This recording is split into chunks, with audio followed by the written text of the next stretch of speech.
This video tutorial I will explain getDisplayName method of TimeZone class which accept Locale.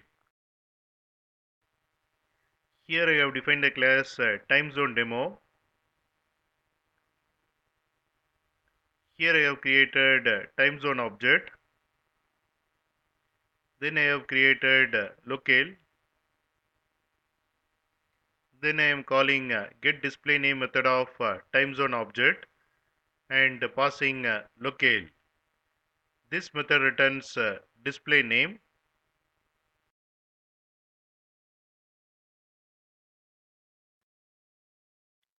You can find source code for each example in my blog, and you can find a playlist for each topic in this playlist link.